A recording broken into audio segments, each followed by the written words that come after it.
Hello. I can't hear you. Can you hear me now?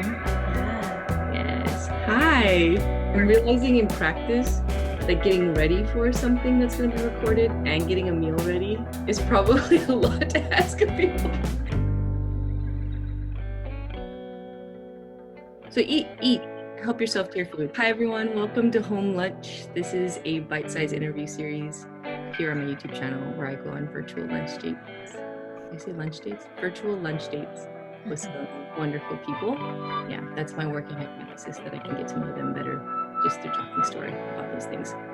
Also, I just really like food and I miss hanging out with friends and eating food. So this is like a step in that direction. Huh? Cute intro. Oh, thanks. It's funny, as I wrote it out and then I didn't want to look at it and then I ended up messing it up. With my mouth full, that was a Frito. Today, my virtual lunch date is with Faustina Masigat. She is a friend of mine and a fellow musician. She plays the guitar beautifully and skillfully. She is a songwriter, and she is an educator of many forms. Currently, during COVID, an educator via the computer. I'll let you speak more to that as we chat. In my head, I say Masigat. A lot of people do, and I think that is probably correct. Correct? Yeah, that's also correct too. Okay. I mean, I don't know if you have a similar thing with your last name where it's like, I have a couple pronunciations that I would be like, no, that's not how you say that. But then there's like some that are like, yeah, that's really great. And it's so subtle, but like Masigat or Masigat, they're like so close. And it's like with a Filipino accent, it's that ending is just like, it's like a short little, as long as it's not Masigat. Masigat, yeah. People also will switch the G and the S. So it's Magasat for some reason. Interesting. They even have like family who say their last name differently. Yeah. Like my dad's younger brother, the youngest in the family would say Waia'u. So they took the Okina out, and then there's like even debate about like who's actually saying it right, and is there a right, or is it just like over time and as language is, things kind of evolve. But yeah, so like my cousins went to Maui High when I went to Baldwin, and like the Chris Waia'u, and they're like Isabel Waia'u. It's like two different names. But I'm like, no, there's debate over who's saying it right. And what's the one that you like the most? I think I've always heard Waia'u. So in my mind, now it's funny to me. I'm like, it's either or, and I'm willing to hear if I said it wrong. But when I was younger, I was very much like, my dad says it's this. It's this.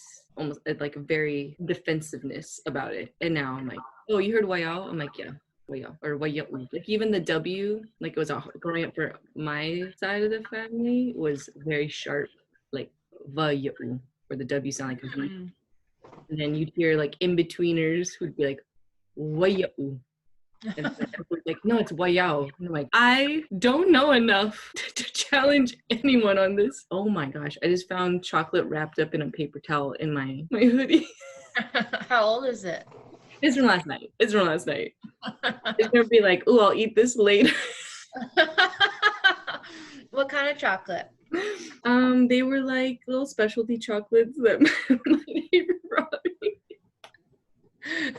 I cut them in half because I wanted to save them, and then poured a glass of wine. And I think at some point I got tired. I must have got tired. You're lucky that it didn't go through the washing machine. I know. That's what I'm like, Isabel. Like, also, why am I saving it?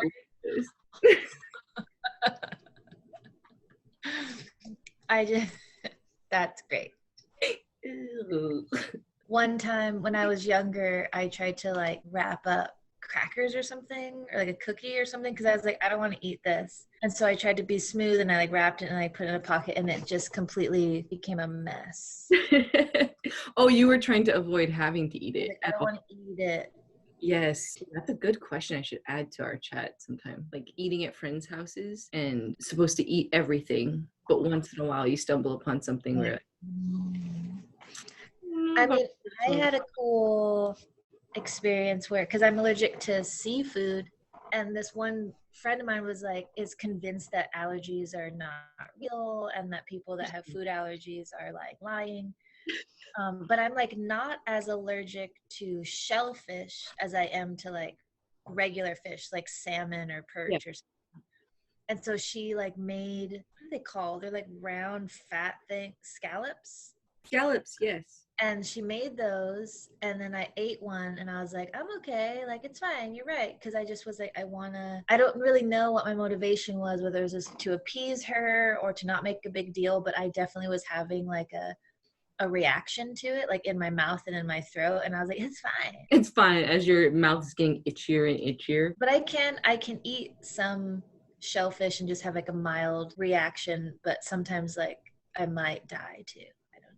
That's why did I do that? That's Why not a risk that I would ever want to ask my friend to take on. Well, I think it's when people think that food allergies aren't real, or it's like some weird, it's not as bad as you say it is or something. And I also, I mean, most of my family was like, there's no way she can be allergic to fish. That's not a thing. You can't be allergic to meat or whatever. Allergic though. Allergic. I developed an allergy. Well, I haven't tested it recently, but to shrimp in like my mid-20s. Yeah, man, that's happened. So I used to love shellfish, and I could never eat regular fish, but I loved shellfish. In the mid-20s, I was like, oh, this crab is making me not feel good. Oh, well, I better try these mussels, because maybe it's just crab. And yeah. like all of it. I think I haven't tested it because it's like not worth it. Yeah, same. Well, I think I tried to test it. My mom, who's so gentle, so chill in the way that she called this out in me. Like I was starting to realize I was breaking out in hives when I ate shrimp. Like the first time it happened, I was with my friend at a Bubba Gumps on Maui. And he pointed out, he's like, you okay? And I was just like so detached from it that I wasn't aware that it was my food. Like it didn't register to me that it was my food that was doing it. And I was like, yeah, I'm just itchy. And then kept eating. And then I did it again at home because it's just such a special thing. If someone got you shrimp, they don't want to pass it up. Like even talking about it makes me itchy. And then the last one was my mom when I was back home a while ago. And she made some sort of pasta, like fettuccine or something like that with shrimp. And then she asked me why I was like not putting as, because it was obvious that I just took a few. I'm like, well, I think I'm allergic to it, but it's really good. So I think I might just eat it. I think my mentality was maybe I'll just become immune to it by consuming more of it. But I was sitting there itching my neck and my back would break out in hives. She's like, you don't cure yourself from a food allergy by consuming more of it. I'm like, I do want to point out that I've only done 2 of these specific ones so far, and each time I do it at the end of like my hair showering routine, or like I should be washing my hair today. I should be washing my hair today, but you can't tell because I made it pretty at the top. It looks great. Smoothing it. I was trying to do mine beforehand. This is why I put the beanie back on. I was like, once again, I didn't time this well. Yeah, we're gonna, I don't know. If you see me fixated on like this, that might be why. No, whatever. Anyways. Oh, thanks. If there's ever a point where you have food in your teeth or I do, and you notice it, because I can leave it or edit it out, feel free to be like, my soup does have a lot of herbs in it. Herbs. Yes. So if I notice a herb stuck on your lip or tooth, feel free to be like, one sec, I need to go to the bathroom, or I need to floss, or I notice it and I don't care. It's like a food ASMR, I guess, unintentionally. And then I'll set a timer mainly so I don't talk you into the grave. I enjoy talking into the grave. Oh, perfect. The last time I said it, it went off and I was like, whatever. Are your Christmas lights in the back? Are they for Christmas or are they just all the time? They're all the time. I decorated my aloe. Can you see? I see. Are they like pom-poms or are those ornaments? Yeah, well, I normally don't. It's like a project I've been working on. These are pom-poms. These are like some star thing. Yeah, I did like pom-pom. I have like this weird thing where I'm like, I don't even know exactly how to describe it, but it's almost like if you don't make a big deal out of it, you won't be disappointed or something. And I don't really celebrate Christmas, I would say. Like if I didn't have nieces and nephews, I don't know if I would. Yeah. Current roommate loves Christmas. And I was like, well, like, let's unpack that a little bit. Like, why does it feel stressful or why don't I want to? And I'm like, outside of like a religious thing, because I'm not, like, long story short, I was like, I'm going to decorate and I'm going to do some stuff. And I've like barely done any of it, but I did enjoy decorating my aloe. Yes. I could see it now. I think I can't tell clearly that was hanging from it, but now I'm focused. I put you on speaker view so I could see it. I'll censor it. Oh, the chi-chis. Oh, hello. That's what they look like. This little plant. That's what they look like. I have some plants that I'm not confident will survive. What kind of plant? That's why I was about to say, let's not talk about it because I don't know the name of the plant on the top of my head. I'll go check later and message you. Okay. As I was saying, I'm like, no, she's going to ask it. Well, yeah, I can maybe help you with it. I'm like, oh. No. That's probably the problem. I need to know their names better because then I can figure out what they need. I also feel like, yeah, it's like establishing if is it a succulent or not a succulent. Yeah. And then also just in this area of the country in wintertime, all the plants inside are like, ugh. Yeah. And mine are all ing out on me. Like, no. Yeah, I'm looking at a plant across from me that's my roommate's that is a little upset, I think, because the light isn't as bright as it wants it. Yes. Before we move on to the questions, I did want to know what you eating. Well, I took my first bite. That's right. I've been eating the whole time. I slightly regret my choice, but it's like when it comes to food, I like to occasionally be like, I like to have a lot of like, this is what I eat over and over and over again, and then every now and then I'm like, extravagance. Mm-hmm. I don't eat meat. I don't really eat a lot of like dairy. I can't really eat eggs. I have like food allergies, like a nerd. And so for me being extravagant, it's like nachos or something. Yeah. I'm like, I'm going to really go hard tonight with some onion rings or something. But I like down the street from my house, I like to just get like one kind of soup, which is just like a vegetarian chili. They were out. And they had a split pea soup, and it doesn't look it's not the most appetizing thing to see. And no dig on them, but it's like a little over salted. And I like salt. And I love salt. And my thought is like, is it that, or is it just that like I, in my heart, wanted my vegetarian chili? Yeah, so you're already disappointed. I still like it though. I'm still gonna eat it. I love soup. When I say something is overly salted, it means that someone dropped like a salt block into it, and you're like, it's a fine line. Like you go just a little too much, and then the whole meal. I think this is actually okay. It's okay. Just stir it up. You have split pea soup. I have tomato soup. Did you make the tomato soup? Yes, but out of a can. I feel like that I poured it in and then put a cup of water in and mixed it. Do you have a brand that you like?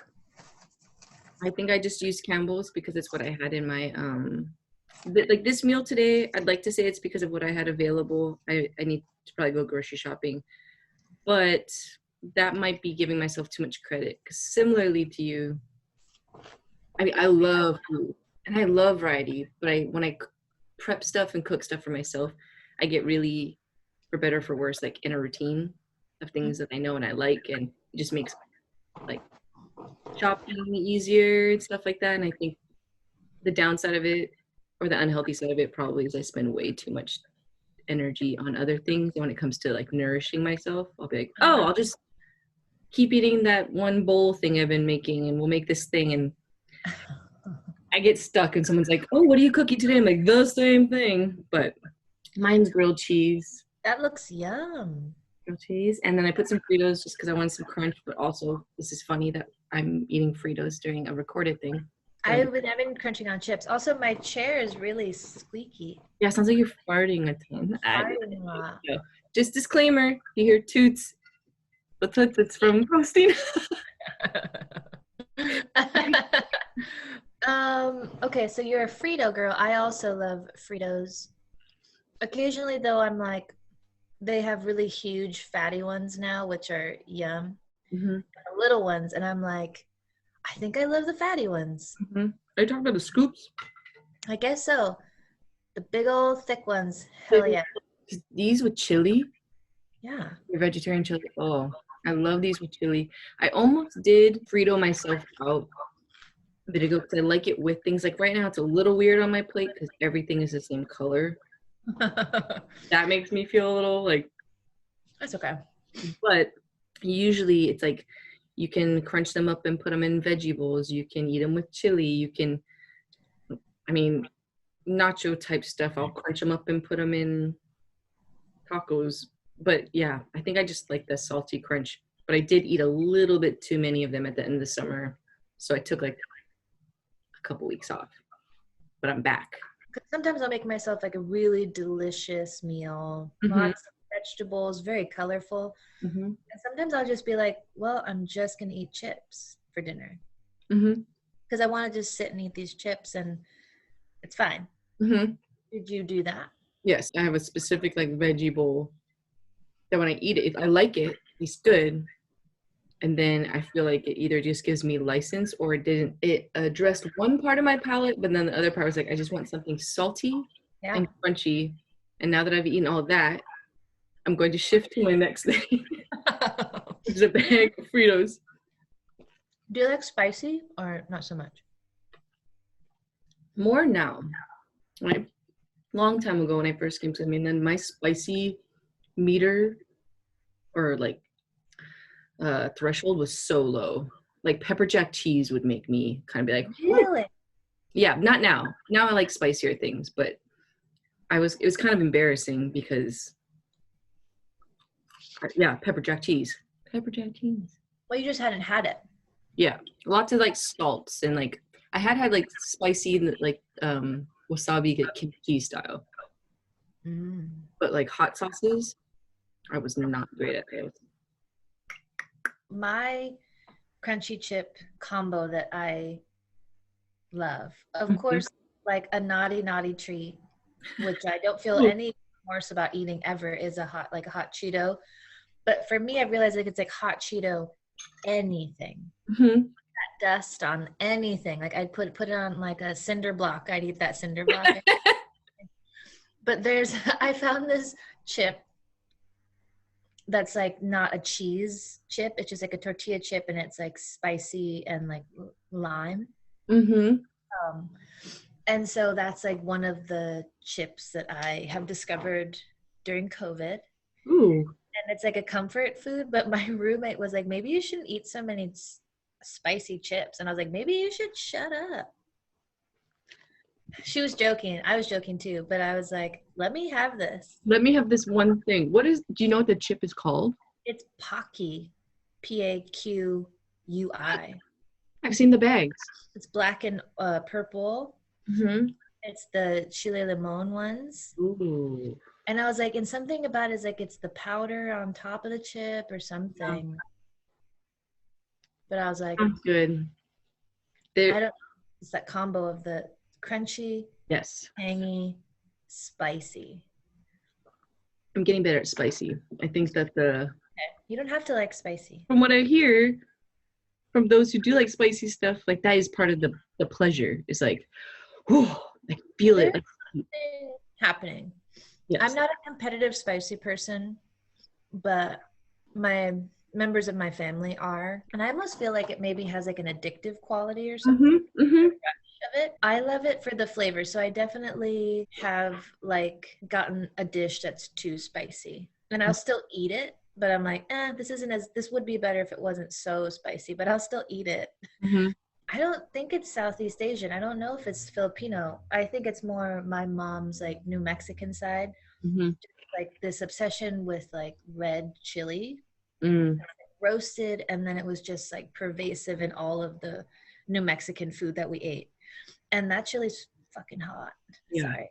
No. It's hot. Like you can get it in just like powder form, and then you make it into a liquid, and then that will cook the beans, or you drizzle it over something, or you put it in pozole, or you do whatever with it. Like a red chili oil? It's like a powder that you then rehydrate, and I don't know. My family would do green chili too, but the red chili, to me, that flavor and the smell and like the intense, because it could get really hot sometimes, and like I feel like I would put a little bit and I'd be like, I'm good, and then I would just see family members just like spoon it on. They have high threshold. Or my grandma would just like, she would just hold a chili pepper and bite it. Bless you. Thank you. I was thinking of the spiciness and I sneezed. That was weird. I was like when I like pepper or something. I'm like wiping my nose because I also feel like I have to sneeze. So I'm stop. Can you share a little bit about the family you come from and the work you do now? I mean, you can even talk about how it's changed in COVID, but that's a really open-ended question, so that you can answer it however you want. There's like all this different language that is even evolving, like as we speak, of how we, I think, can describe ourselves. Yeah. Which is cool. I've always referred to myself as like a mixed person, or a mixie. But my dad is like Filipino, like Filipino. But his dad was like a lot older, and he was the baby of his family by like a lot. So like generationally, my dad kind of grew up and had a lot of friends and exposure to like the Chicano movement. And he, even like the music, like he listened to War, like, you know that band War? Only by name. So if you pull up a record and you put it on, you're like, oh, okay. Oh, wait. Do they have that one song? I might be so wrong, but the Lowriders? Let's check. So, because yes, they did do War, and the name of the song I'm thinking of is Cisco Kid. Cisco Kid was a friend of mine. But yes, they did do Lowrider. And why can't we be friends? Okay. Yeah. So that's like mid 1970s, 1970s to like the 1980s. So it's like my dad's. And then but yeah, so he grew up pretty in an Americanized household, but with Filipinos who were like very tied to still this idea of like assimilation, and like were a part of the American war machine. So like they fought in, like my grandpa, I love him, but like, you know, he fought in the Korean War. He was like around during World War II. Like he was like a young man during World War II. Not even a young man, he was like a middle-aged man. And so I think that experience is different from some people who maybe came to the States later for Filipinos, because like, even though my dad's community is like very insular, and we did all of our celebrations like Filipino based, like we had brown Santa Claus, we had the Filipino version of like a Super Bowl party, or like, or whatever Filipino things that we did, and I didn't really have a lot of exposure to things outside of that when I was very small. I think that my experience as a Filipino person and being mixed is different than like a more recent immigrant. And I'm older too. So then my mom, her story is a little convoluted, but she is from New Mexico. She's from like a very, not like super remote, but it's not necessarily like a destination unless you're kind of like looking for artisanal goods, or you want to like hang out with some native people on their land. But her story is that she has a lot. There's also like, she didn't really have a relationship with her biological dad. So there's like the mysterious part, but in her line, her grandma is Navajo, or was Navajo, but then had been orphaned and then taken in by another tribe in that area, which is their Tewa. So it's like Pueblo Indian country is kind of like where they're from. Yeah. But then I think just because of needing to find work and all this stuff, they came to California from New Mexico, but she also grew up in like a primarily like Spanish speaking household. I don't know if I'm frozen. You are, but I can hear your voice. Awesome. You froze in a great posture. Good. Like, here, am I moving for you? You look like you're now you are moving. You're like this. It was great. It was great. Keep going. Well, I think, so like the takeaway from that is like I knew so much about my dad's stuff growing up, and then I think my mom's was just like a lot more of a difficult story to tell. Yeah. And so that kind of unraveled for me more and more from the time I was about like 9. So I kind of knew ethnically what I was, but I didn't really understand like the other stuff. And even then, like stuff that makes more sense to me now. My mom, like we'd go to my something on my dad's family, and she's like, "Oh, why don't you go play with your cousins?" And I'm like, "They're not nice to me." And she's like, "Why? What are they doing?" I'm like, "Well, they keep speaking like Filipino, and they know that I can't understand them." And so she would just kind of be like, "Okay, well, just like pretend that you're having a good time, and like don't make a fuss about it. Like that's their own thing." And it was 100% because I was mixed. Yeah. Like stuff like that. Yeah. And so, but I didn't, you don't think about that when you're little. So that's the family story. Yeah. There's some, there's like a lot. I think with my mom's family, it's like a lot of people who are displaced or indigenous, even like Filipinos. My dad's story happens to be like, okay, like pretty successful, but I think that there's just like a lot of pain, there's a lot of loss, there's a lot of like gaps in time. For my family specifically, there's like a lot of addiction, a lot of like alcoholism, which is also, I think, like a direct result of like colonialism. And so when you have that mixed in, like people and things get lost and places get lost. I guess it like kind of the way that it's all directly been influencing maybe what I do in my late 20s and now early 30s and almost mid 30s.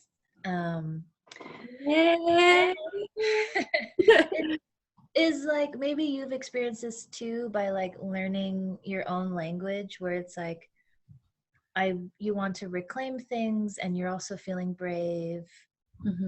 And you're like, I'm an adult. And a part of me too was kind of like allowing myself to separate a little bit from like my family in some ways, so that like I could have my own story that's like not really tied to this other stuff. And then also society, I think, kind of like opened up.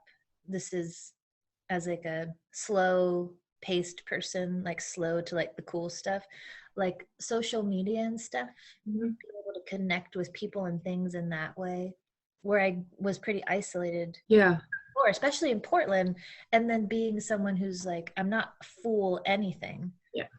Where do you fit in? And I'm like, well, like this is my mom's story, but like I grew up so far away from like any reservation, any of the turmoil, like, I had running water growing up, like all that stuff. So then I think now I just I feel in some ways I'm still kind of like in the beginning of stuff. I finally, after like 20 years, probably went back to New Mexico and stayed for like a while. And that was like a lot.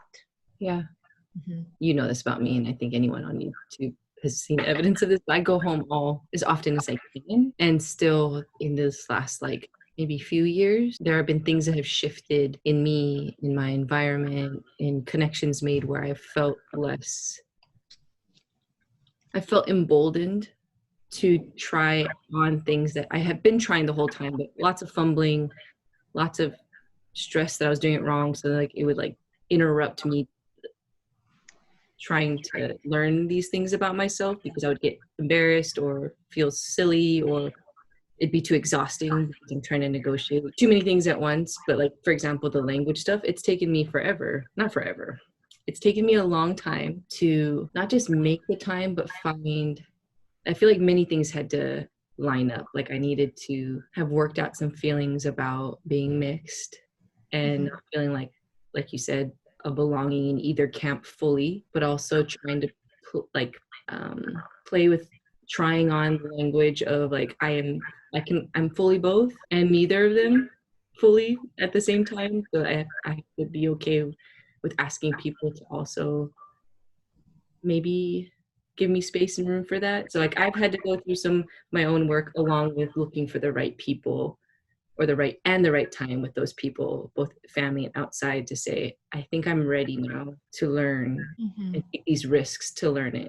Because I'm still terrified. I'm still, as far as the language, I'm still fumbling. It's not easy, but I feel up to it. Whereas before there's so many things that would have shut me down. Like any sort of like struggle or failure would have made me feel like it was an identity thing. It wasn't, oh, this is a hard task to relearn a language or learn a language. It would have just been like, oh, this is evidence that I'm not this. That's why it's hard. It's hard because I did something wrong or I disconnected in a way that's the root issue behind it. But I think those things, I know them not to be true now. So I can show up and be like, okay, like I can only be this version of Isabeau, the mixed kid. So there's others like you and me. So I'm like, if I almost want to do it for myself and I want to do it for like my nephews and nieces. I don't know. I'm not definitely a pioneer in that, but I'm wanting it to be easier to see themselves in that. Yeah. I think that there's someone, so funny thing, outside there's a man who is a grown man, but he plays with a remote control car in his pajamas outside. He's a dude that goes to work, but on his days off he does this, and the little remote car like crashed right into the bottom of the building where I live. But he went, whoa. Anyway, he's fine. He's walking by. He's videoing. It's actually like he's really good. Like the car's like very good, and he drives it in the street. That makes me happy. He's there. He smokes cigarettes. He wears flip flops no matter what the weather is, which I relate to. The thing I was gonna say, like learning stuff and exploring stuff. Like I even learned stuff about my family just not this past summer, but the summer before, that like cousins of mine knew, but it was like regarding me and my line, my mom, that I didn't know. Like and there's like stuff that is like very interesting. And then I was also shocked at like how, because it'd been a long time since I visited, and the only time I really saw them in the past decade was probably for like a funeral or two. And so then for them to be like, yay, like she came back and all of that kind of maybe let me feel a little more like, oh, okay. Yeah. Like it's to explore these things or to be just like curious. And I think that there are so many painful stories that exist in that like narrative, like what is yours and like mine as well, like in our ancestors. And then I think that like for us, it's happening like as we're living and it's happening, but it's just like it's different for so many reasons. It's different, but it like my life is enriched by like learning about like those things. And so the more I learn, even if it's like weird, it's like, oh, that makes a lot of sense. Like something that I even put together is that like my mom's side of the family, all musicians. Like we went to a family party and they just like sit in a circle with like guitar and accordion and drums and like bass, and they sing in harmony. And I was like, man, what a like interesting thing. Like I never had this growing up, but it's like I'm definitely connected to them in this way. And so like the things that made me feel isolated maybe in one circle, one that's like revealed that like I'm totally accepted in like one part of the gang in another circle. It's interesting. Or like just having compassion, even like I said, like there's a lot of like alcoholism, for instance, in my family, and even just like substance abuse. And it's like kind of learning like deeper histories around that in like a colonialism framed way. It makes me feel more compassion and like patience for those people. And plus, alcoholism is not a choice. I think it is a disease. And so like those were kind of big things for me. Yeah. I don't know if I answered your question. Yeah. Totally. It sounds really, I feel like it sounds like something a little kid would say, but I believe it's a common thread in just us as humans, but what a deep-seated need there is to belong. Like I know a lot about my immediate family, and my dad and mom would tell us stories about like the family extended beyond there. But like the more that I'm learning about the overall, the larger family, and then the cultural setting, and then how they existed within the systems that they were in, like it places me somewhere on the map, like things that I felt like were just us, like it's just the Waia'us trying to survive and this is our thing, and valuing it, but then also being like, well, I'm not with them now in person, I'm on the mainland alone, so like where do I fit? Like, am I gonna have to carry this family with me everywhere? So when someone's like, who are you? I'm like, 1 second, let me go get them so that I make sense. But like that's still a thing. Like I definitely have like grew up more as a we than an I. So but now working on some really important individual stuff has allowed me, I think, to be in a maybe a healthier, stronger place to go back and to learn some more and to realize, well, these things that, like you said, these things that we did as a family or that I do might not just be particular to me. Like these might be evidence of like something in the family line or something that was a common and valued discipline or practice. In some ways, I don't think people with an indigenous lineage are cut out for an American society. And then we're not like, look at these subtleties and look at yourself and the self-reflective and the communal thing. And then I think there's some like really subtle, even like body language that like we all learn and we recognize from our caretakers. And I think that for me, it's like there's like a little piece of like then their adult caretakers in them, and then from them there was like somebody else. So in like many ways, when like I see like maybe the adults or the elders in my life, I'm seeing all of them. And it's like, and then the way I move my body and the way like I perceive things, that's a part of them too somehow, because I, not to say like if you didn't grow up, because that's kind of my story too, like not growing up with all of them parts of my family. Like if you didn't grow up with them, it doesn't mean that it's not there. But I do think that there's like stuff that we don't get to like honor or explore because it doesn't fit like a certain mold. Gosh. Listen. Waiting, trying to hold it in. But like the aftermath, the stretch your upper lip over your teeth. Does that work? Well, I feel like that happens automatically when people sneeze, where they go, like that. I'm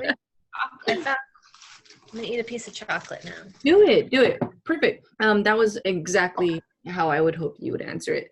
I would eat my chocolate too, but I might eat it. I'll just leave it here. What's inside that chocolate? I don't know, but I seem to have liked it because it was bigger than this. One of them kind of smelled a little, like tasted a little berry-ish, but I was eating it in the dark. What were you doing, drinking wine, eating chocolate in the dark? Well, not in the dark, but like I have Christmas lights up in the living room too, year round. So it's like set the lighting, was comfortable. I got myself Hulu last night.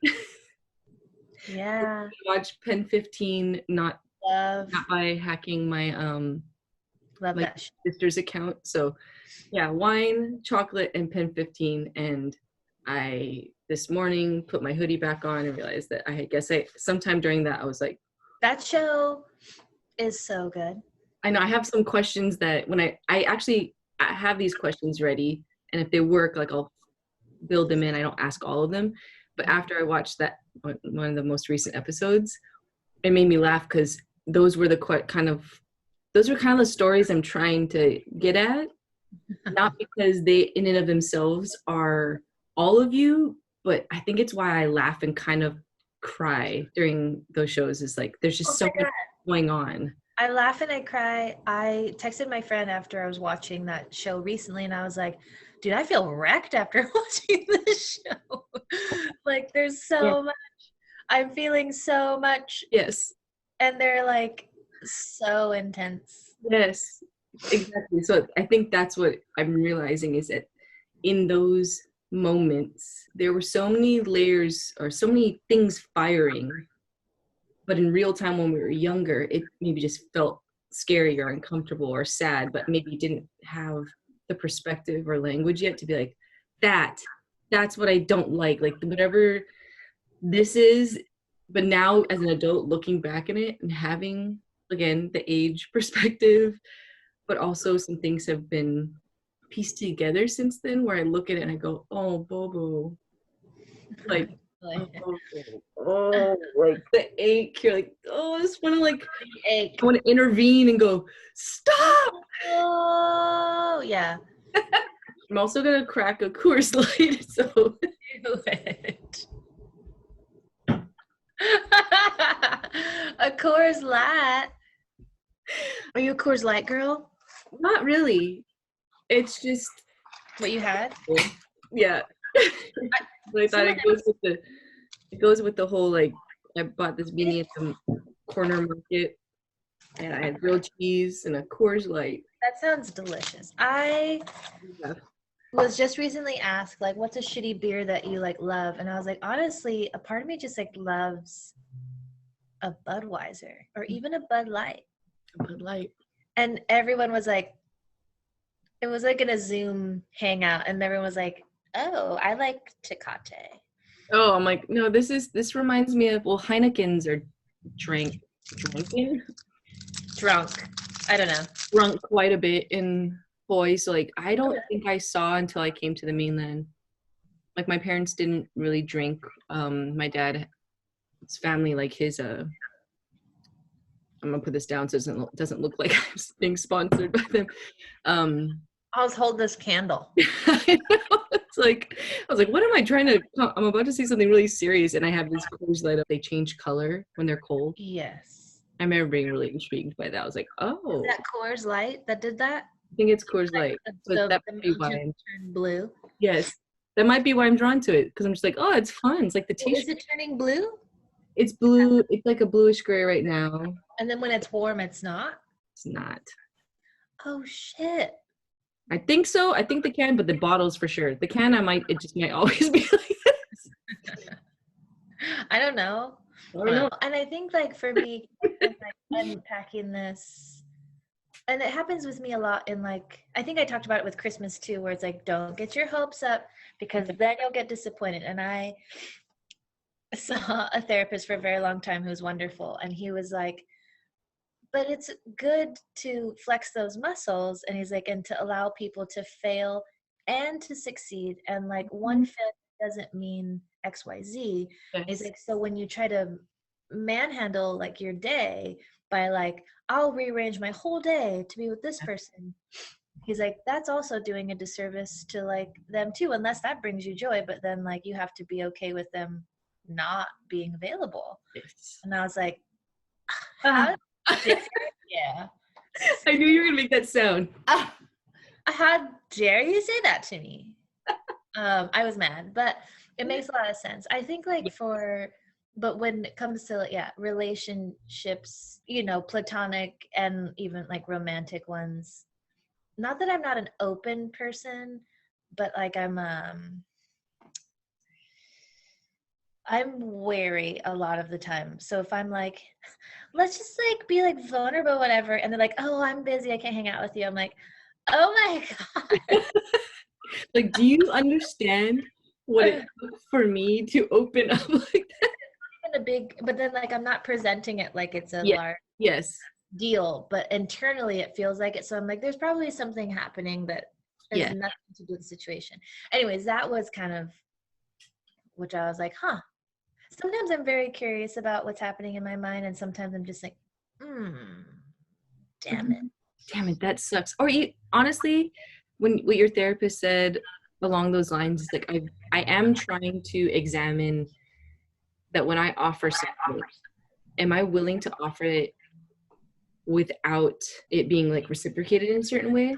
Yes. So that way, if I feel disappointment, I can let myself feel it. I don't know how this looks every time, without there being like this, oh, maybe I set myself up for this. Like work both muscles instead of trying to mute and control every situation or train people to think that I don't have needs.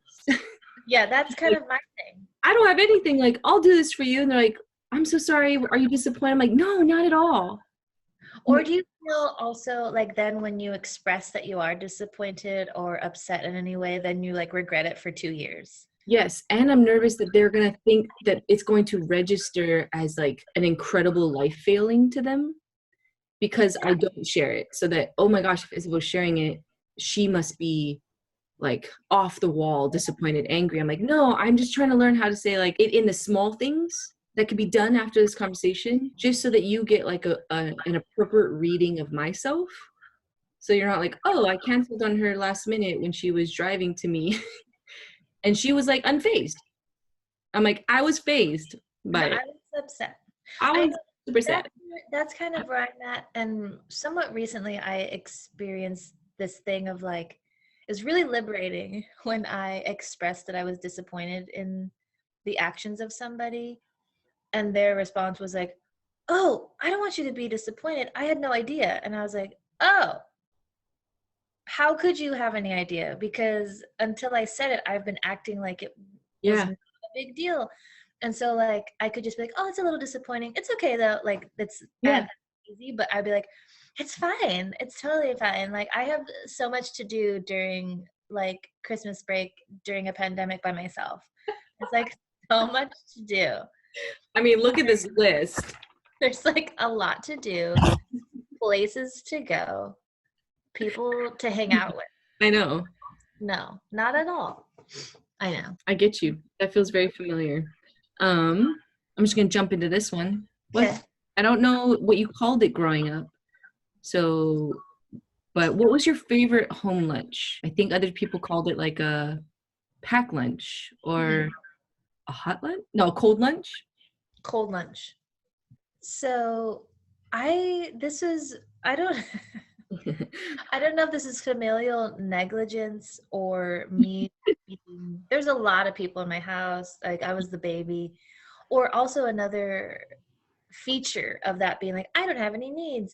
But like my lunch would often get overlooked and I would kind of throw it together somehow. I was just like, it doesn't matter. Yeah. So I often wouldn't like really eat lunch. I would at school, I would just be like raring to get to recess, like just get me to recess. And I'd come home and then eat like what I could find. Just like grabbing like random fruits. But no, I think that as like a very young child, if I had a little lunch pail and if I opened up that lunch pail and if it was a crunchy peanut butter and jelly sandwich and frickin' Doritos, yes, I would have been like, oh my God, somebody loves me. And probably some type of like, if let's just say we were able, like, let's just say it's like a really over the top fancy lunch that like pull out all the stops. Yeah. Gushers. I loved those. I think I've maybe had them a total of 5 times in my life. Yes. And every single time I just was like, this is weird.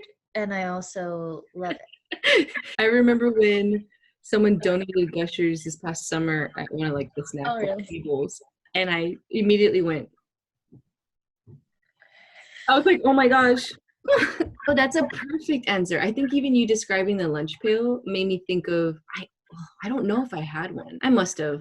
Sorry, Mom. Sorry, Dad. If you worked really hard to get me one and I didn't remember, but for particular ones, I'm thinking of the plastic ones that would open and then they had like a little thermos thing that went with it. What kind did you have? Because I had one also that my grandma gave me that I have a story that's attached to it. Perfect. I can't remember. And so I because I lived in my imagination a lot, Yes. I can't remember sometimes what was real and what was me filling in the gap. So like Care Bears, but I don't, or my sister dressed up as this character during Halloween, like a Rainbow Bright. Right. So I can't remember if that was a real thing or if it was one of my things where I would just think about it a lot and be like, ooh, I have Care Bears. I loved Care Bears a lot, and I loved Rainbow Bright a lot. And I just discovered just like a tiny bit of digging, right? Because I've had a lot of free time on my hands the past 2 you know, like when you have your first kind of like semi-sexual crush that's a cartoon when you're little, and you're realizing when you're an adult that you're in love with the cartoon.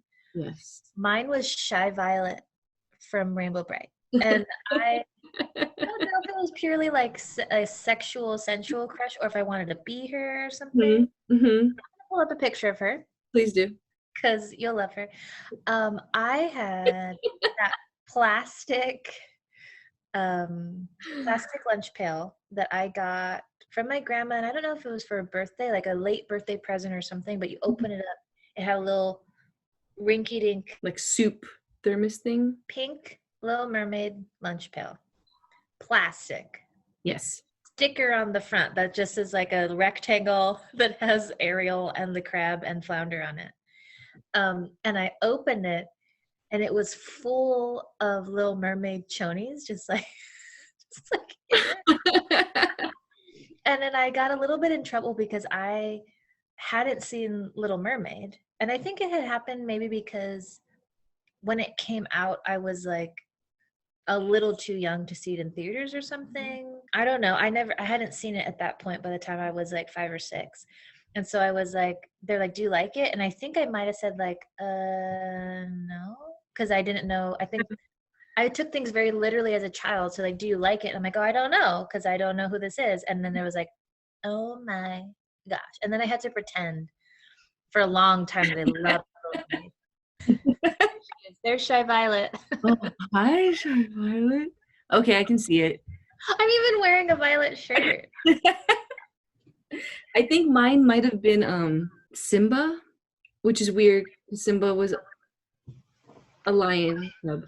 He got older though. Oh, we all have things for animals. I loved Bagheera. That's so weird. It is so weird when you go, oh my gosh, not only is this a drawing, but this is a drawing of a baby lion. But he grows up and he takes back his kingdom. He does. Not only is this a drawing, but it's a drawing of a baby lion. I had a friend, and by friend I mean her last name started with M-A like mine, so we were next to each other in every line. Yes. Every seating chart, we started out next to each other. She's lovely. I don't know her at all anymore. Her name's Doreen. And she just had like lovely, beautiful, curly ringlet hair. So I would sit behind her, like look at her beautiful hair. And we would go on a field trip or something, or like whatever. Her preferred way to enjoy peanut butter and jelly sandwiches was by ripping them apart and dipping those pieces in ranch. Oh, that was not what I was expecting. That made me nobody expects that. Lovely woman. I'm sure she's thriving. She was lovely. She was a very nice person, very funny. Yeah. She was like good at school, good at athletic stuff. And then I was like, what are you eating? She's like her little rebellion. Well, I also like didn't like, it's real. Like there's not many food combinations that I'm like, ill. And I didn't say ill because it's very rude to say that, but I was like shocked. Yes. Because I was like, I kind of want to try that, but I know I'm not going to like it. I know enough of these flavors to know that not my cup of tea. Yeah. Yes. A peanut butter and pickle sandwich, though. That's good. Maybe she was having some of that. Like a little bit of a tang, like a dillish. Is there dill in ranch? Yeah. Maybe that's what she was doing. When you said the line that who you stood next to in line, mine was Shalane Yamamoto. Shalania? Shalane Yamamoto Ah. and Mead Tabata. Ah. So they were like, I can imagine, I can place myself right outside the cafeteria where there was like the flex arm hang like bars. Uh-huh. And we had these cards for so long. They were like black and white, and you would take them and it would like, you'd punch them. And then I think there was like, I really liked the idea of having like a card. But then they started making them look different if they were like free and reduced lunch. And I was bummed because I was like, oh, you're going to tell the difference between my lunch cards. But Shalane and Mead. I don't know where either one of them is. Should check in, be like, hey, remember me? I don't remember who was behind me. I know Doreen Maxudian was in front of me. I wonder if this kind of is going to my next question. I wonder if part of it was I was intrigued by Mead Tabata. But do you remember your first crush or your first like couldn't get them off your mind? Like whichever one when I say that stands out to you, that's the one I want to know about. Okay, because like I always feel like more telling into like my brain maybe and how it worked, but like when I was very, very small, like I remember people had like boyfriends and girlfriends and they would like hang out on the playground together or whatever. And my thing at school for a long time was hiding in the tire fort. Like sometimes, I don't know if they do this in other schools, but they have like a huge refuse tractor tires that they just like make into like a thing. So I would go in the middle and I would just sit there and wait, like, bide my time until the bell rang or whatever, because I hated interacting with other children and I was just like overwhelmed the whole time. And now it's like I have like a little crush on him in a totally appropriate way. But I remember I was probably like in first grade and I was hiding in this little like tire fortress. And there's this little boy came in named Maurice.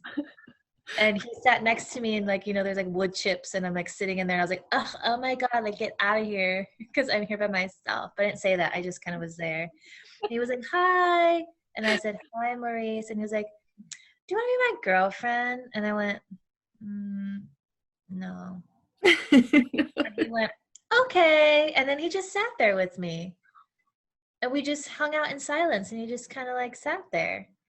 And I was like, wonderful. Damn, that's cute. Like at the time, I was so thrown off. Yeah.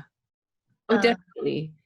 And me asking this, I was not, I did not have suitors coming into the tire fort asking me to be their girlfriend. And I probably was like the original archetype of the friend zone. I think I made that, but because I was shy, but social. It kind of surprises myself thinking about situations I put myself in because I was painfully shy. But I didn't have people asking me to be girlfriend, boyfriend. And I don't even know, like, I don't think I would have said yes, even if that were the case, because this is like a lifetime worth of like chatting, but I also had weird things about being liked. Like, I'm pretty sure if anyone were to have said that they liked me, if we were friends, all of a sudden we wouldn't be talking. I'm so uncomfortable. I'd be like, no, I did something wrong. So I didn't have that, but like I definitely had crushes. But how I worked, I probably just thought about it a lot. And then during play, I probably, like an adult version of me would be able to be like, oh, that little girl likes Jared Kono, because every time they play tag, she runs a weird circle this way to look like she doesn't care, and then loops back just to get Jared. Do you know Jared now? No, not well, but I do know that a while back, my dad, during one of our conversations on the phone, he's like, oh, one of your classmates just got hired. My dad works at Maui High School. He's like, Maui High School. And he said he like, because it's someone you'd gone to elementary school with, like did the whole elementary through high Oh. school. He's like, who? And you were Jared, like, Jared Kono. I'm like, oh my gosh. I don't like past first grade. There was not anything there, but that was like my first one where I remember thinking, I don't like the idea of looking like boy crazy or flirty, but I want to be in their atmosphere. So how can I get close to them without being found out? So yeah. playing chase, and like every other time I would be out, I'd make sure to go get him. But I was like, can't do it every time because they might figure out that I No. Because then he'll know. will know. But I'm like, Isabeau, it's probably pretty obvious. Like a loop. See, that's adorable. I also feel like for me, I wasn't confused, maybe. I was probably very confused, but I was like, what are the feelings? But I also kind of, even to this day, like I'm attracted to like everyone. yeah. And so like I know that some of my stronger crushes were definitely on little girls. Mm-hmm. And it was like at the time I remember just being like, I kind of same thing with Shy Violet. Yeah. Do I want to be them? Like, do I want to exude this like know-how? Yes. Am I projecting like a sense of self that I want like onto them or something? Yeah. And then yeah, so I mean it's all kind of jumbled up. I definitely, maybe in the same way, I never saw myself as like a desirable person, and I still struggle with that maybe today, but like sometimes, especially as a young person, it was just like it wasn't even an option, even if I liked someone. Yeah, or I mean I definitely got spooked too as a young person, because I definitely it's so funny now because like it's so funny, but I remember people would be like, wait, is she a lesbian? And I'd be like, how dare you? But I definitely was like, yeah, I want to like braid her hair. Yeah. Yeah, at the slumber party, she asked me if I would braid her hair, and I did a really good job. And then she said that I like am maybe a lesbian, and yeah, maybe she could feel that through her hair. I'm not a lesbian. I just like who I like. And then it being like a thing still to this day, like I have some friends that are like, hey, remember that time? You're like, yes. Said that you helped her down from the brick wall in a chivalrous way, and then she asked everyone if you were a lesbian. I was like, yes, I remember that clearly. And I remember, and now as an adult, I'm like, yeah, it makes sense. Because I just, I never really struggled though with like a sexuality thing or like who I liked. I've always accepted that part of myself. But like it kind of, now as an adult, I was like, oh, some things that were a little confusing make a lot more sense to me now. Yes. Or like I think I was watching how other people were responding to me. Things, maybe that's one of the gifts of getting older, because there's a lot of painful parts about getting older, but a gift is just there's just a lot more clarity. I'm attracted to like attributes of people and not necessarily like a gender. But I didn't have that language maybe because I was like, well, I'm not bisexual. And I was like, and I exist as like a straight person, but I also like would marry this person who does not fit that mold. Yeah. And I'm obsessed with them. And I'm like, so I don't know. And I never really struggled with it. I just was like, oh, that's cool or whatever. And that maybe because it was safe. And then when there's more language to like describe how you feel, or you meet other people who've had the same experience, it's like, oh, that makes junior high make a lot of sense. That's really impressive though, that as your younger self, you had like it sounds like a sense of acceptance or peace around like how you were feeling about the world, how you existed in it, even though it didn't seem to fit any of the compartments that were there at that time. That's pretty cool. I think it's like, so I don't know if it's through like an osmosis type thing, which I think empathy is, that's exactly how you teach children empathy. But even though my mom is extremely religious to the detriment of like relationships probably now, like the messaging that I got as a young person was like, oh, you can be with whoever you want. And she even, I remember she said it to me at a time where like it was like, why are you saying that to me? Like, yuck, sex is gross. And like, I was little, and she was like, oh, just so you know, if you want, and I don't know, maybe she got like an inkling because she's a mom, but like, just so you know, you can, like, it doesn't really matter, like, you can be with whoever you want, like, it's totally fine. And I was like, okay. I like how you said that. You're like, gross, sex, Yes. gross. Like when you're at that age, we're like, I'm not gonna do that.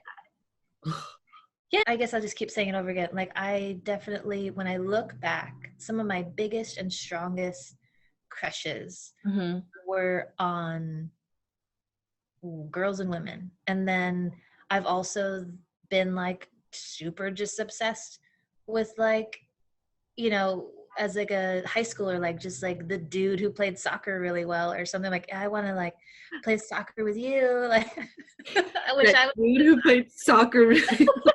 So you think I was cool, but you think I'm cool. That's okay. Yeah, I don't, it's weird though, right? And then I think, yeah, and I haven't like dated a lot of people.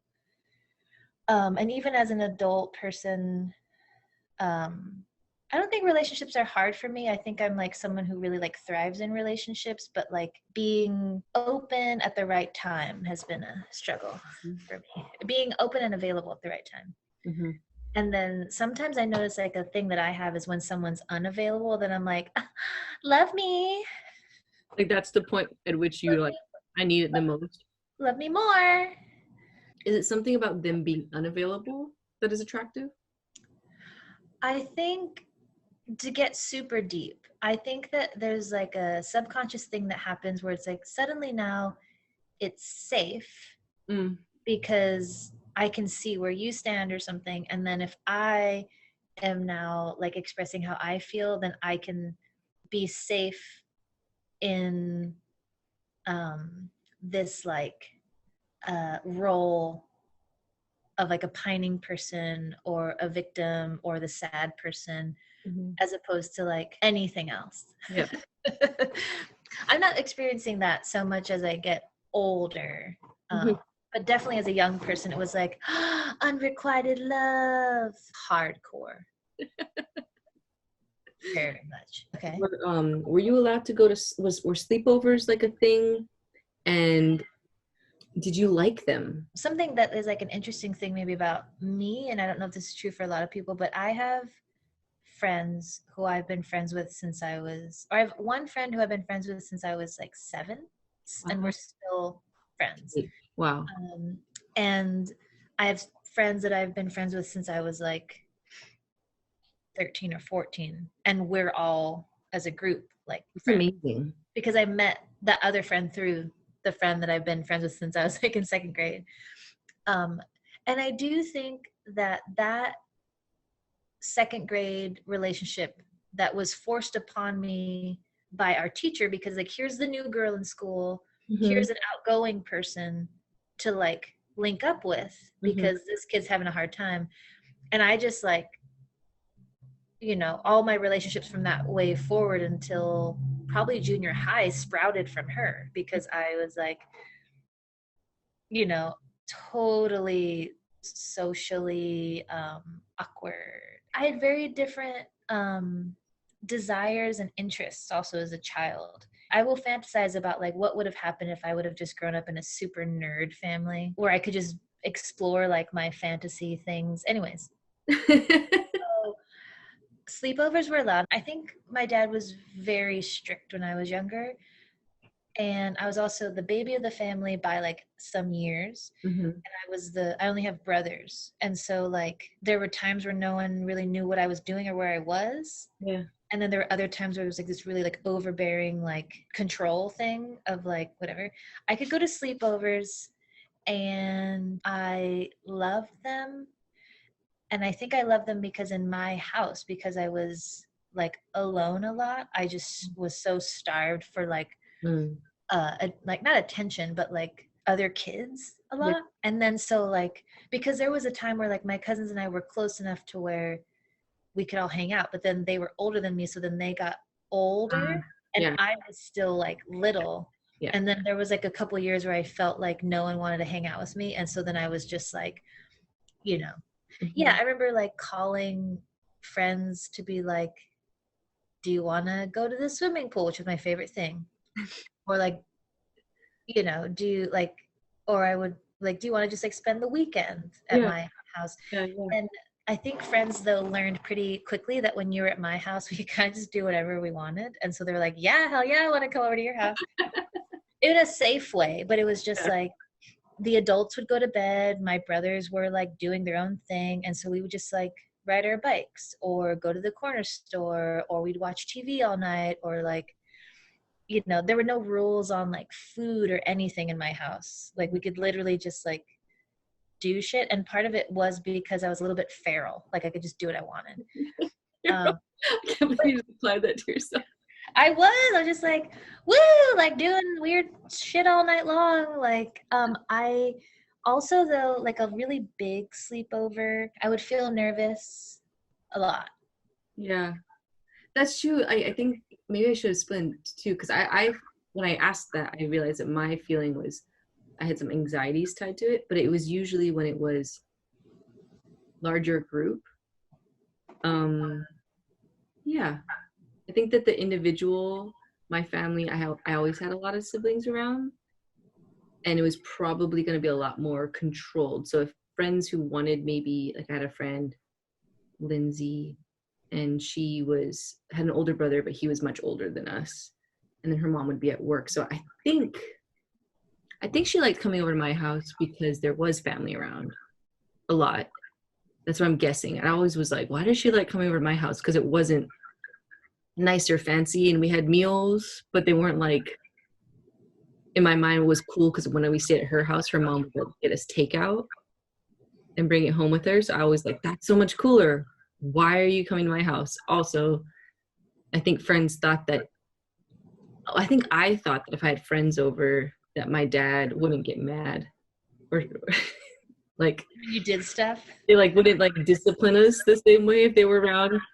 Was not the case.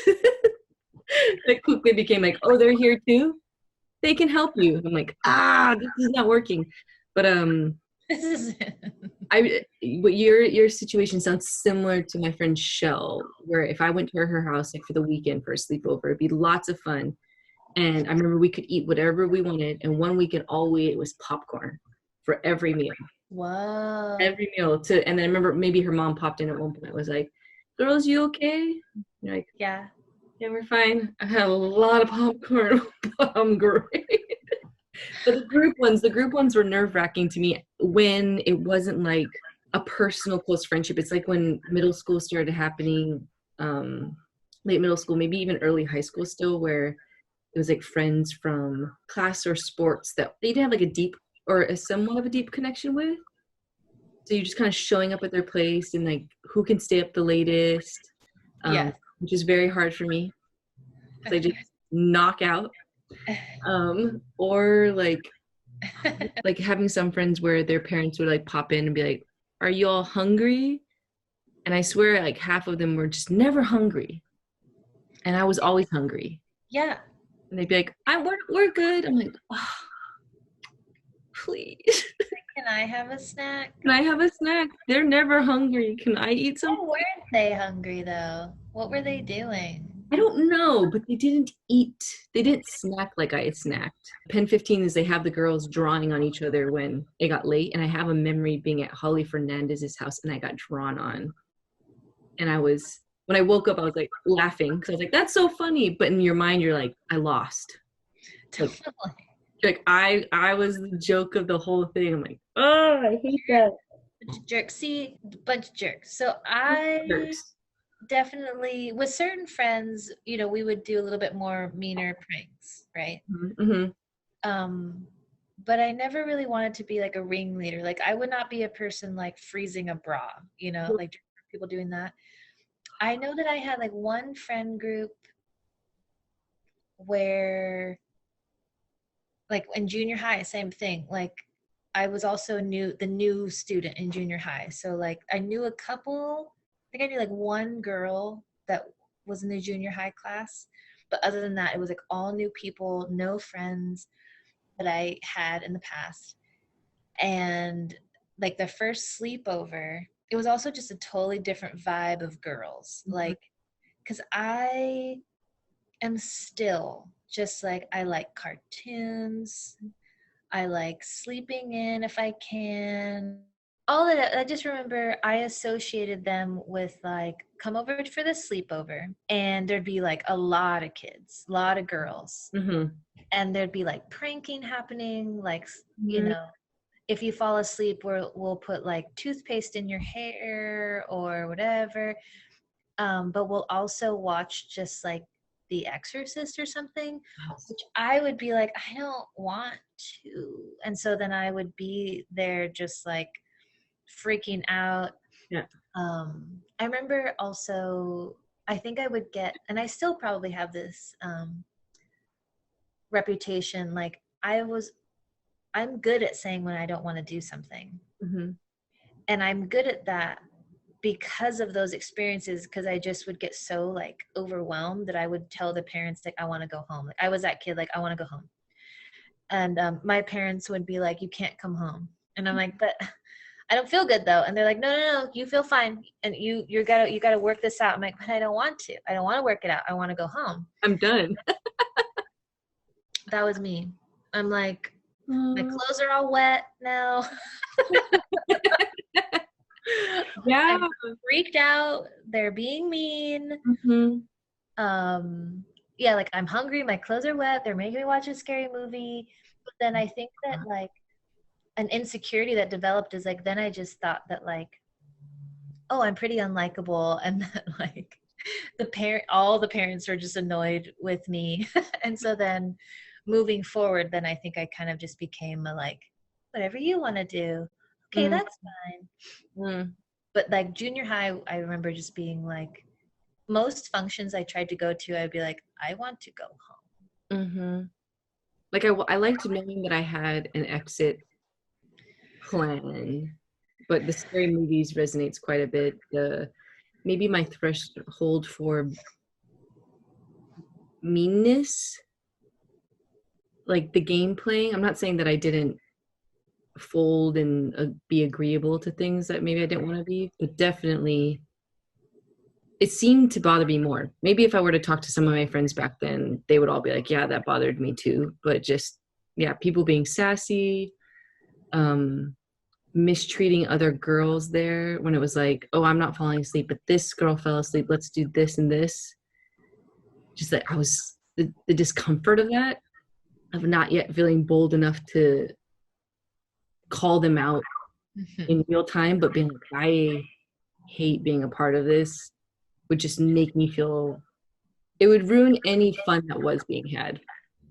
See, so, and I also though, I remember though I had a friend named Isabel, not Isabel, but Isabel Cantu, who like would always be the person that would like stick up for someone else. Like even with like, I think a couple of times she even stuck up for me, but she was like, hey, don't do that, guys. That's not cool.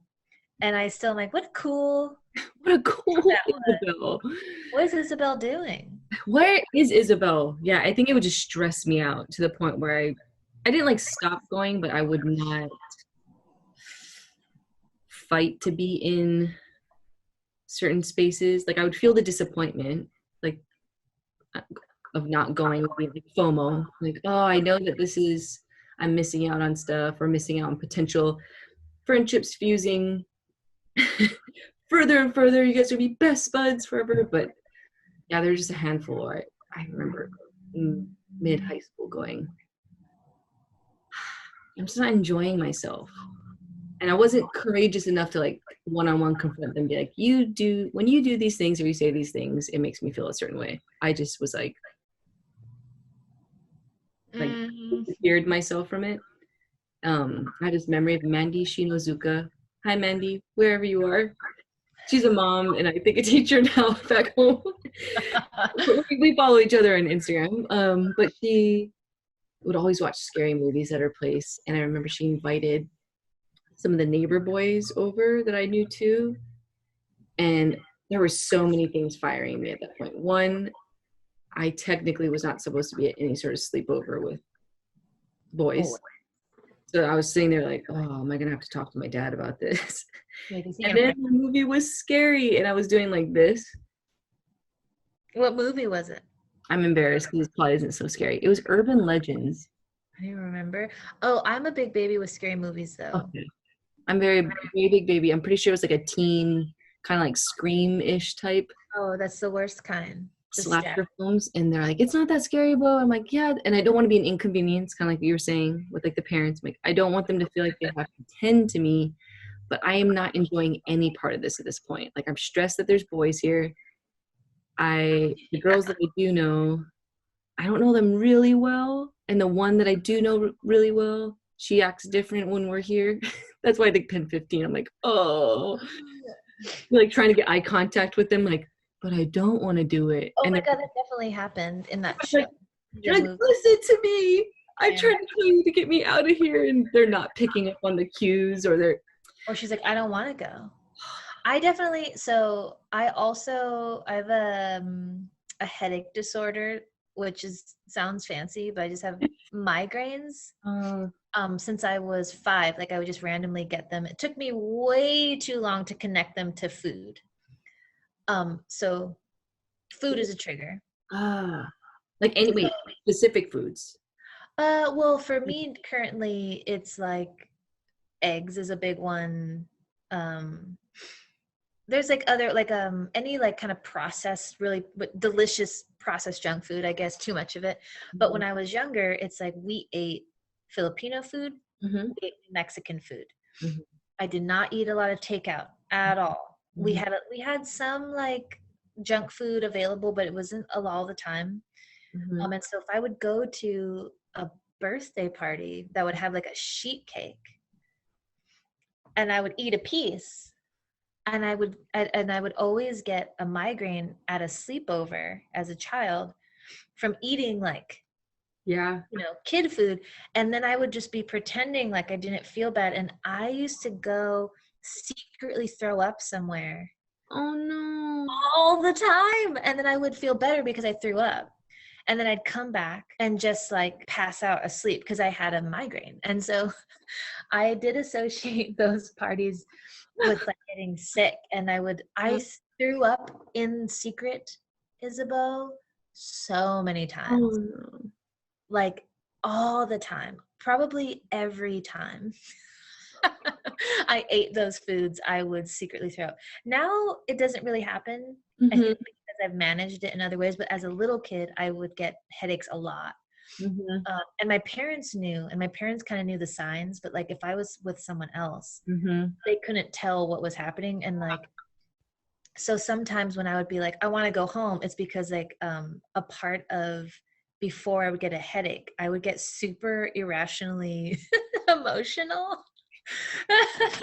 So I would be like freaking out, like, let me go home. And then they're like, you can't go home. And I'm like, okay, I guess I'll just stay here and eat more of these things. And then I would like watch a scary movie, everyone's screaming, it's like really loud, and like I can't see because it's too bright. And then I'd go into the bathroom, secretly throw up, and come back and pretend like nothing was wrong. That's so, I mean, I'm sure that this is like not just us, but it is something that I think only individual people can work on with themselves and, I mean, get support, but that when people pleasing goes really wrong.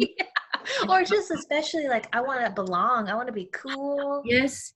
I can't even tell anyone that I'm uncomfortable, like, because that would be what unhitches me from this wagon. Like, if I were to be like well into my adult years, I could be experiencing intense pain, and someone could be like, are you okay?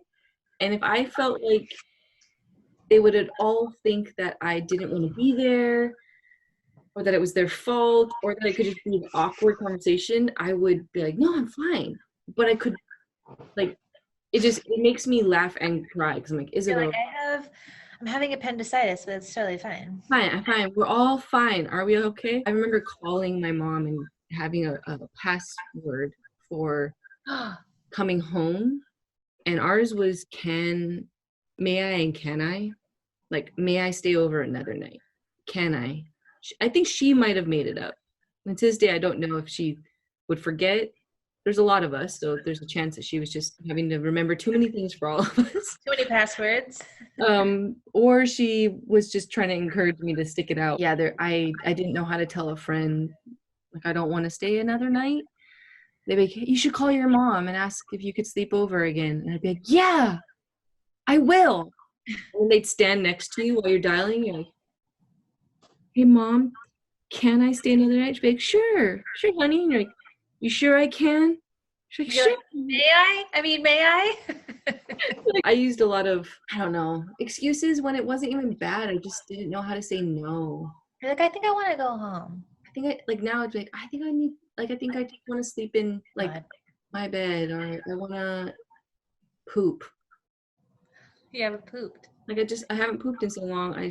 Can you not poop at a friend's house? Now I can. I think then I had clogged a few toilets that made me terrified to clog someone else's toilet. Like, my best friend when I was really little, her name was Meredith Bogoyo. I like that name, Meredith. Meredith Bogoyo. And they moved from Maui to Lanai. And so when I went to go visit them, I usually stayed for like a week because, I mean, it's not super far. It's like a 45-minute ferry to a different island. And probably one of the biggest stressors was food. And not like I had crazy amounts of food at home, but I felt comfortable to say I'm hungry. But I wasn't really comfortable saying that to strangers. So I'd get really nervous that I would be hungry and not know how to ask it. And then pooping was the other one. And I clogged their toilet. This is the first time this is going to be recorded. So I don't know if they follow me on YouTube, but I clogged it. I was I thought that their dad, similar to my dad, was really intense. So I was nervous to get in trouble. So I took my poop out of the toilet and put it in the kitty litter thing. That's a smart move, though. Thank you. They probably thought their cat was like nuts. And they scooped it later and we're like, what the hell is wrong with the cat? Oh, I was so terrified. I'm like, I just felt like any mistake was going to end up with discipline. So unclogging in the kitty litter. Clogging the toilet, though, that's like, you know. Yeah. Kids can be cruel. Kids can be cruel. Yes, because then they're like, I think that's when really genuine friends, not just poop scenarios, but those moments where you're like, this is very embarrassing. Maybe it's like poop or first period or whatever the case, and you have a friend who just is like, it's okay. And something in that moment, you're like, you're so good. Like something registers, you're like, I need to stay close to you because I had so much fear going into this and you weren't fazed by it. You're like, that's great. Yes. But I wasn't sure about that. So I dumped it myself. I also think that's amazing. That story really, the arc of that story. I hope one of them watches this one day. It's like, I think I remember scooping that. That piece of poop in mm-hmm. the cat litter. That's amazing. I mean, I haven't clogged the toilet lately. Well, I mean, I think I've clogged it lately. No, but like at friend's house. But like I definitely like, and it's like good natured. I think it's different when it's your own family. Like I come from a family where like if that happened, that's like becomes the story. Oh yes, people are laughing about it and be like, "Guess what Bo did?" But it's someone else's house. It's someone else's house. Like we have there's a Christmas that my family will refer to as the Christmas. I'm not going to use her name, but it's the Christmas that blank farted. It was a wonderful Christmas, but we were all taking a family picture. And then it was silent. We're all smiling. And there was like a fart, like a really loud fart. And then everyone looked at one of my brothers because everyone thought that he did it as a joke because that's like his joke. He was like, it wasn't me. It wasn't me. And he said it in a way that you knew it wasn't him. Yeah. And he was overjoyed because it was the person next to him. And he was like, it was her. And fell onto the ground and was like red and was like, everyone's like laughing so hard that they're crying. So it was like a really funny, amazing moment, but we referred to it as the Christmas that she farted. And I won't refer to it as that to her, my family member who farted, because it's embarrassing to her, but like she really took it in stride. Like she was like, she's like, I'm not really sorry. It just, it happens sometimes. We're crouching. As a teacher, how many years in? It must have been like 4 years in. One of the young women I had in class, I had like connected with her family outside of school. I think it was kind of more of like a mentor role. Like I wasn't just her teacher. So her parents, her guardians, I don't think they were her actual parents, invited me over for a meal, and I was giving her guitar lessons. That's why. So I went earlier, gave her guitar lessons, and the idea was to have a meal together afterwards. I went upstairs, I pooped in their toilet. She has two little brothers who were like her brothers, but I think they were her cousins. And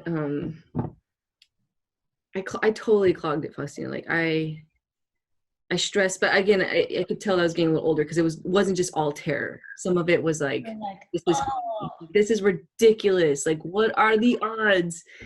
And I called Ty from the bathroom. I don't know, I have my cell phone. And like, you should just plunge it. So I plunged for a long time till it reduced down. So like when the toilet emptied, but still like not great. And how long were you in the bathroom? With both, probably like 30 to 40 minutes. So the brothers, that's what happens. The brothers knocked on the door because they were like, are you okay? But at that point, the mom came up and she knocked and then peeked her head in. And I was kind of laughing at that point. I was like, oh my gosh, blah, blah, blah. I'm so sorry I clogged your toilet, but I plunged it. I think I got it down. She's like, let me in. She's like, I'm a mom. Don't worry about it, Isabel. So she comes in. I'm like, I'm so sorry. And then she flushes it and it overflows. And then she's like, don't worry, I'll take care of it. But at that point, I'm horrified because I'm watching my I don't have that strong a relationship with them. And then we have a meal afterwards. And the boys are at the table, the little two ones, and they're like asking just like, why were you in the bathroom so long? What happened? How come mom had to go in there? And what did she do? I don't think she just said we had to clean up something like that. Like she was really polite about it. But the fact that I stayed to have the meal with them. Did you have for dinner? I don't remember. I was so fixated on the fact that I was still there after clogging their toilet. Oh, that was an adult too. I wasn't just like a friend that came over. It felt like whatever hierarchy, I don't really think that's the right word, that there is like, oh, we have the teacher here to visit for dinner. And she broke our toilet. Her doo-doo was flowing throughout the bathroom. Wait. Gosh. That is also an amazing toilet story, Bo. I have too many of them. I think that's why I have some issues around poop. So maybe I keep bringing it back to toilets. I feel like it's also, that seems like it's all coincidental. I think that was just a wrong toilet, wrong time. I don't think it has anything to do with you. Or maybe I poop rectangles. So out of all your family traditions growing up, and these could be big or small, like things that just became traditions because of repetition, like it was unintentional, or ones that maybe centered around cultural, religious patterns or whatever the case. But what is the tradition that you would hope to continue as an adult, and if whatever your growing chosen made family looks like what's the tradition that you'd want to take into it? It's funny because like just the way that brains are wired, I'm like, well, I can think of all the things that I don't want to carry on. Because I had this other questions like, what is one that made you uncomfortable and that you would like to dispose of or like discontinue? But like I think I decided to focus more on one you would want to keep. So your brain's not, I love that your brain went there. Well, we do. So I mean, this isn't just specific to my family, but the communal food making, which I think is very intrinsic to Filipino culture. And I think for a long time, like one of the really strong things that I had to like where my mom is from was food traditions. So like it just happens to be Christmas time right now. And like my one thing that I love about Christmas, the one thing that like didn't fill me with dread about Christmas growing up or even as in my adulthood was our Christmas Eve celebration, which is like the more mellow celebration. There's like no gifts, but it's like pozole and hanging out and making this traditional New Mexican cookie, which are bizcochitos, which are they're kind of like a shortbread. What's that cookie?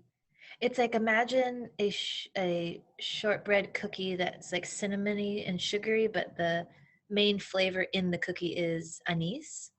Is that like kind of a licoricey? So we would make those, and there's like this something that's like, here's the pozole that has now taken like, you know, a whole day to prepare, and we're eating it communally, and then we make cookies, and there's like cookies and coffee, like that's like to me like a New Mexican thing.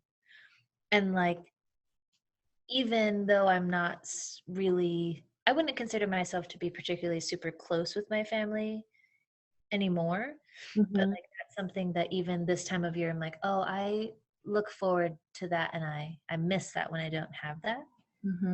So it's like I could probably do that on my own. Food, a food thing. Yeah, That's beautiful. I think even when you said there's like a lot of intention for that, like the food preparation, the people gathering.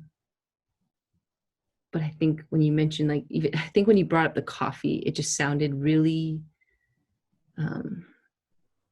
like an easy way to gather. It just sounded really peaceful. There's not maybe the excitement nor anxiety of gather people around the gifts, distribute the gifts, like but just the food, the drinks are prepared, just come and like partake and hang out, the hanging out. I don't know, something about when you said coffee, I don't think it's just the coffee that's on my mind, but it helped close up the picture for me, or like finish it where that just sounds like you're trying to bring the day to a close. It sounds less of like we're trying to amp everyone up, even though coffee is caffeine. It's not like, hey, we're about to like drink a ton and rage. It's this like, and it's been a long time since I haven't partaked, whatever. I every year, right? You look forward to it. And it is like a combination of or it's like you get to do something that you've always done. And maybe like currently because of COVID, it's like I don't get to do anything that I used to do. But like, this year I was like, oh, that'd be cool if I could do that thing. It made me realize it, like, oh, that's one of my favorite things of the year. Even though it's like I'm not directly making the pozole. I could maybe this year. I probably maybe I'll make it for New Year's or something. Yeah. Also, I just want to say that sound that just came from my foot. I didn't fart. I don't know if you heard it. I was like, that sounds a lot like a fart. The sound that came from my foot. It wasn't a fart. It wasn't a fart. It was my foot rubbing against the sandal. I meant to ask you about like how that the online lessons came together for guitar. And I know it's going to feel weird because that's not necessarily what my question was, but then I'll close after this. It doesn't feel weird. I've been trying to do lessons since I moved to Portland, which has been like a decade or so. I don't know why, like if it was just a combination of like I didn't have enough time. I was also like a much younger woman trying to get guitar students was hard in my early 20s. And I started teaching guitar in my teens. and then moved here and then felt very just like dejected, like I can't make it work. And so I gave that up for a little bit. And then I've been trying to teach again the past few years, but then it would be like I'm done with work and now I'm commuting like an hour one way to just teach a guitar lesson because there's so much traffic.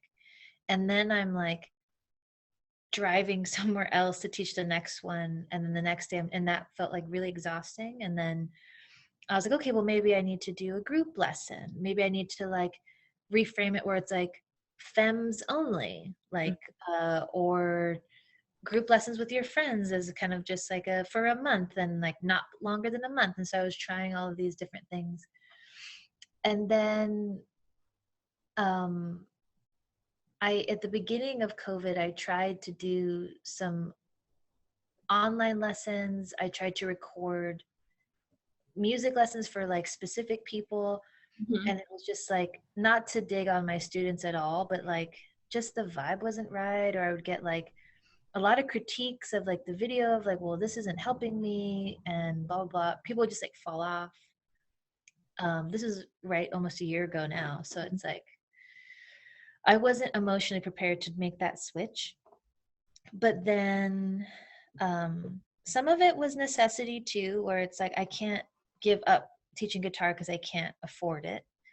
But I also feel like there are these disparities that happen in the arts and like teaching the arts and like getting instruction or just access to stuff. And then it's like, now there's this pandemic, and then these kids, like, they just move further and further away from being able to like access something, anything.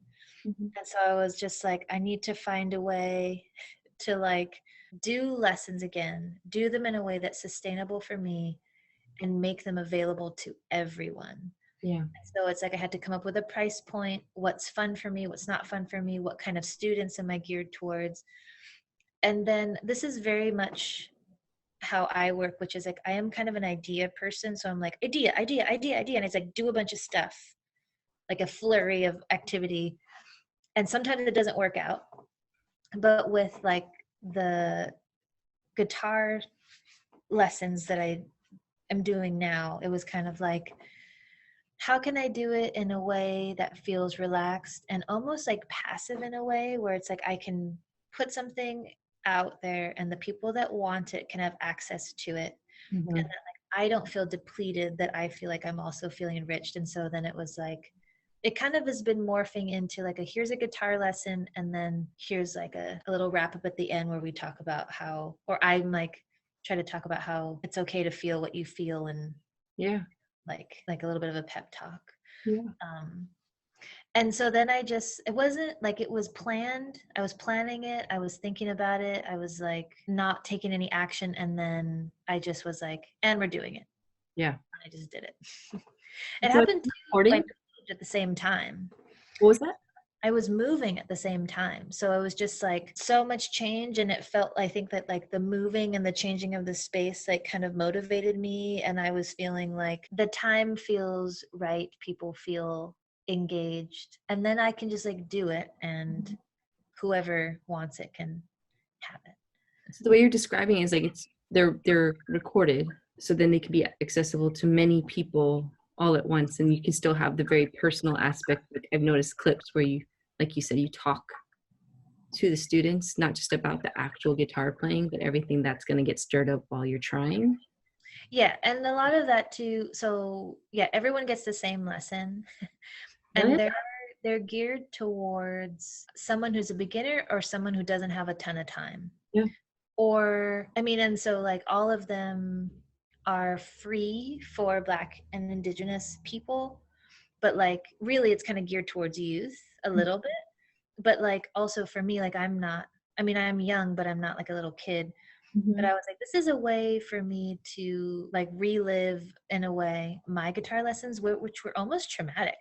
Like, you know, like I learned a lot, and I have a really strong foundation from them. Like, this is just my chance to make them like softer, and they're not like, because I think when we're learning art things, and I don't know if it's guitar in particular, but it was like, I'm not a machine. Like I'm a creative like being. And so you're making me like learn all this stuff, and I'm getting yelled at and I'm getting punished. I'm being told I'm not good enough. I'm getting told I don't try hard enough, where it's like, but I gave you what I had. I'm a child. Like, this is what I have to give you today. I didn't practice because I wanted to play outside. And, there's like these things telling you that you're not good enough, or you'll never go anywhere if you don't like hurt yourself practicing. And I'm like, that's not true. Like, there are some people that when you're going to wake up at 6 a.m. and you're going to practice all day long, and you're going to be like a concert pianist, and that is what it takes. But for the average Joe walking around, or Josephina, or Josephine X, they need just like a key to a door to just have an opening to be like, oh, and now I get to explore this thing and have fun, and it enriches my life and it makes me feel happy. And that's most people, including myself, where it's like, it's a thing, it's a tool that I have that makes me feel something. And it's not like, this is how you make money, this is why you go to school. It's like, yeah, that makes sense. I had a hard time with my guitar lessons. That makes absolute sense. I didn't get guitar lessons in a formal setting, but everything you described would have been such a relief, like as a kid, to hear, well, because I would have really wanted to excel. Like I wouldn't want to, like, if it was framed as you either practice like this because you love it and it's worthwhile and you have discipline, or if you don't, like, it's just a failure. Like, it just felt very like binary, and like it's this or that. And in my mind, I'm like, well, I am taking this seriously. I do want to access this tool and this art. I don't want to be meh, like that just sounds like such a negative thing, but I don't necessarily want to give it my whole life, because I have other people and things that I want to do too. And like you said, I just want the key. Like, give me the key so I can open the door and figure out what else I want to use this for. I've also, though, encountered some young children who have access to some higher realm of creativity, whether that's like spiritual or not. Like, there are some kids that I've been like, oh, these are not the lessons that you need. You need something more rigorous. And I have I put a little bit of wiggle room in my program, where I have like 5 spots for like some people that are like, this is moving too slow, or like, I want to learn to do this, or I want to learn to read music. Because I'm teaching more of like let's express ourselves and let's learn some cool chords and let's like feel confident. But like, I think that there are some people that they can tap into something at a very young age that's like otherworldly, and they can go different places with art.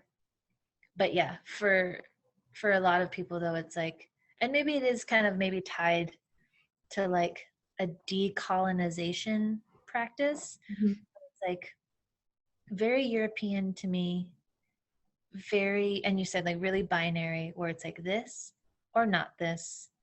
You either are a winner or you're an absolute loser failure. And I think that like art is not that. Yeah. Like, it has to look like this, or else it's not actually happening. And I think the older I got, I was able to look back and be like, well, I heard music happening, I felt music happening when it wasn't happening in this context. So either I wasn't hearing music, beautiful music, or it's not either or.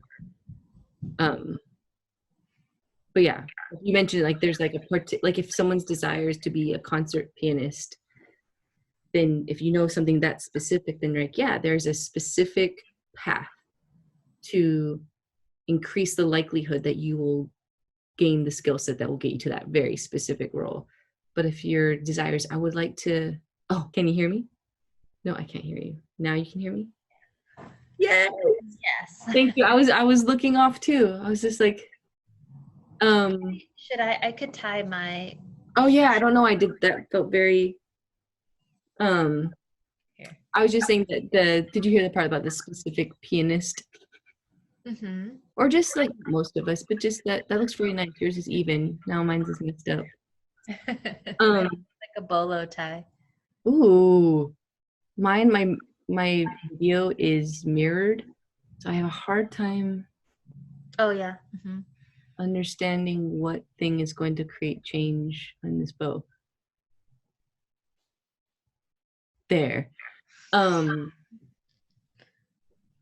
guess I'm just saying, I really like how you are doing what you are doing, because I think that for most, not all, like you said, not all, but for most, it's expanding the view of what it looks like to enter into music. Because I think a lot of folks didn't get into playing an instrument, or like my younger sister, into dance, because we watched from the outside and saw that it had to look a particular way for it to be good and legitimate.